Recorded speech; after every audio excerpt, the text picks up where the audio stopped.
नहीं, मेरे दोस्त सिर्फ रणवीर और अरमान नहीं थे। फिर अरमान ने अपना रिएक्शन दिया, चाहे वो काफ़ी फिजिकल रिएक्शन भी था, वो एक रिएक्शन था। हाँ, आई थिंक जो भी इंसान अगर कोई ऐसा रोस्टिंग वगैरह कर रहा है तो थोड़ा सोच समझ कर करो। मैं ये कहना चाहूँगा कि रणवीर हमेशा सही नहीं था, ना कि वो मतलब वो कभी कभी डिसरेस्पेक्टफुल हो जाता था, वो जल्दी गुस्सा हो जाते हैं, जल्दी स्नैप कर देते। हेलो नमस्ते सत श्री अकाल। मेरा नाम है अर्थेशन, आप मुझे देख रहे हैं बॉलीवुड हेल्पलाइन पे। तो आज हमारे साथ एक अच्छी रन लेके फाइनली टॉप 4 में जाके लोगों के दिल में जगह बना के फाइनली हमारे साथ साई केतन राव हमारे साथ मौजूद है। तो first of all sir, welcome to Bollywood helpline. Thank you so much for this wonderful introduction. Thank you so much भाई। सो अगर मैं आपकी जर्नी की बात करूँ, काफ़ी उतार चढ़ाव थे जर्नी में, काफ़ी गुस्सा, काफ़ी प्यार, काफ़ी दोस्ती, काफ़ी तकरार, बहुत कुछ था। तो अगर आपको अपनी जर्नी को डिस्क्राइब करना हो इन फ्यू वर्ड्स तो कैसे कर पाओगे? जैसे कि आपने कहा कि मेरी जर्नी में उतार चढ़ाव रहा है, टकरार रही है, दोस्ती बनी है, हंसी मजाक रहा है, इमोशंस रहे हैं, तो मेरे लिए जर्नी बहुत मायने रखती है। शायद बिग बॉस के जो विनर है, जो ट्रॉफ़ी से भी बढ़कर रखती है मेरे लिए जर्नी। जो एक्सपीरियंस मैंने पाया है वो विनिंग से भी, ट्रॉफ़ी से भी ज़्यादा है।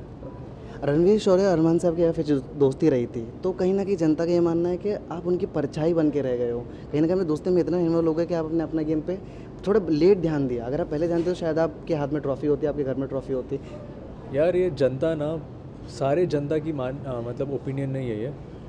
100% में से 20% लोग ऐसे होंगे जिनका ये मानना है। तो आप वहाँ से उठाकर ये क्वेश्चन मुझे पूछ रहे हैं, मुझे पता है, लेकिन कोई बात नहीं। मेरे दोस्त सिर्फ रणवीर और अरमान नहीं थे। मेरे दोस्त सना सुल्तान भी थी, नेज़ी भी है, दीपक चौरासिया है, पौलमी है, चंद्रिका है। तो ये सब मेरे दोस्त हैं। तो मैं सबको इक्वल मानता हूँ। ये नहीं कि मैं किसी के हाँ पर हाँ मिला रहा हूँ। जब भी ऐसा कुछ हुआ है तो मैंने हमेशा अपनी बात मैंने सामने रखी है, चाहे वो रणवीर के सामने हो या अरमान के सामने या किसी और के सामने भी। मैंने सबको इक्वल माना है, और ये बात जो मैं बोल रहा हूँ कि मैं सबको इक्वल मानता हूँ, स्पेशली अपने दोस्तों को तो इक्वल मानता हूँ। मेरे आंखों के सामने ये बात मैंने सना सुल्तान को भी कही थी कि मैं तुम सबको इक्वल मानता हूँ। तो ऐसा मत सोचना कि तुम कहीं पीछे हो, वो कहीं आगे है, ऐसा कुछ नहीं है। तो कहीं ना कहीं जब ये इंसिडेंट हुआ था थप्पड़ वाला सीन, जिसको स्पेशल केस बता दिया गया था, बाद में उस जनता पे काफ़ी उसने विवाद भी किया, बाहर हुआ था कि हम लोग उसके हमने देखा था वो चीज़ें। सो आप उस टाइम उस घर के अंदर थे, तो कहीं ना कहीं आके आपको वो चीज़ें सही लगी कि उसको स्पेशल केस देना, थप्पड़ मारना कहीं ना कहीं एक रीज़न था, लेकिन उसको एविक्ट नहीं करना, ये क्या रूल के खिलाफ? यार सच कहूँ तो अब विशाल ने किस टोन से बताया, क्या बताया, मुझे नहीं पता, लेकिन उसने कुछ तो बताया है, उसने कुछ तो बोला है। उन्होंने कहा था कि भाभी सुंदर लगती है। एग्जैक्टली उसने किस टोन से बोला है, किस थॉट प्रोसेस से बोला है, ये मैं डिफाइन नहीं कर सकता, क्योंकि मैं तभी विशाल के सामने नहीं था। अब मैं जब एपिसोड खोलूँगा तब मैं देखूँगा, तो तब मुझे शायद पता चलेगा।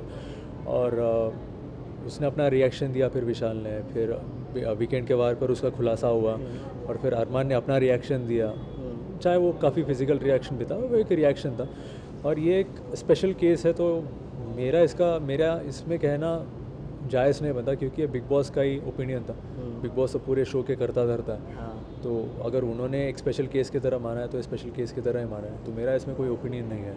तो जब मुनव्वर आए थे तो उन्होंने काफ़ी रोस्ट किए थे सबको, सबके ऊपर एक मतलब फ्रेंडली रोस्ट निकाला था, बट कहीं ना कहीं उन्होंने निजी की जो उनका स्ट्रगल है, उनकी गरीबी, उनके ऊपर थोड़ा राशन के ऊपर थोड़ा जोक मार दिया था, जो जनता को बाहर बिल्कुल पसंद नहीं आया। तो क्या आपको लगता है कि कहीं ना कहीं उनको रोस्टिंग में ऐसी चीज़ें ध्यान देनी चाहिए मुनव्वर को, या फिर उनको ध्यान देनी चाहिए थी? हाँ, आई थिंक जो भी इंसान अगर कोई ऐसा रोस्टिंग वगैरह कर रहा है तो थोड़ा सोच समझ कर करो, क्योंकि कहीं ना कहीं किसी की फीलिंग्स भी हर्ट हो जाती हैं, क्योंकि हर किसी की अपनी अपनी प्राइवेट लाइफ, पर्सनल लाइफ होती है। But I think Munawar is a fantastic person. मेरी उससे पहली बार मुलाकात हुई, और बहुत अच्छा इंसान है, काफ़ी फ्रेंडली बंदा है। लेकिन कोई बात नहीं, रोस्टिंग में कभी कभी ऐसा हो जाता है, तो I think one should always think and tell. या अगर रणवीर शौर्य सना बोल की काफ़ी तकरार रही थी शो के अंदर, और रणवीर जी के साथ आप उनकी दोस्ती के इन्वॉल्व थे, बट कहीं ना कहीं लोग ये कहते हैं कि वो क्योंकि सामने से डिसरिस्पेक्ट करते थे इसलिए उनको सामने से चीज़ मिलती थी। सना का भी ये मानना था, बट कुछ ये बोलते हैं कि वो सही थे, बट कुछ मानते हैं कि नहीं, दोनों साइड से जो भी थी। बट आपको क्या लगता है इस चीज़ में? अब मैं ये कहना चाहूँगा कि रणवीर हमेशा सही नहीं था, ना कि वो मतलब वो कभी कभी डिसरेस्पेक्टफुल हो जाता था। और मैंने रणवीर को ये बात कही भी थी कि भाई तुम्हें ज़्यादा रिएक्ट करने की ज़रूरत नहीं। मैंने रणवीर को भी बोला था। अभी आप सोचोगे कि मैं रणवीर को क्यों बोलूँगा, वो तो मेरा दोस्त है। अरे दोस्त हुआ तो क्या हुआ, मैं उसको मतलब सही रास्ता तो दिखा रहा हूँ भाई। ऑफकोर्स वो मैं उनको बड़ा मानता हूँ, क्योंकि वो काफ़ी एज में बड़े, उम्र में बड़े, और उन्होंने काफ़ी सारा काम किया है बॉलीवुड में, बहुत बड़े एक्टर हैं। वो अलग बात है, लेकिन एक पर्सनालिटी भी होती है, तो कभी कभी वो जल्दी गुस्सा हो जाते हैं, जल्दी स्नैप कर देते हैं। तो मैंने को यही कहते हैं, आपको ज़्यादा इरिटेट होने की ज़रूरत नहीं है, कोई बात नहीं, आप संभाल के स्लोली जाओ, कोई बात नहीं। लास्टली मैं आपसे ज़रूर जानना चाहता था कि कहीं ना कहीं आपने जो ये रन दिखाया है, आप इतने मोटिवेटेड, इतने स्ट्रांग रहे, उनमें कहीं ना कहीं आपकी माँ का बहुत हाथ है, क्योंकि उन्होंने आपको बहुत स्ट्रांग बनाया है।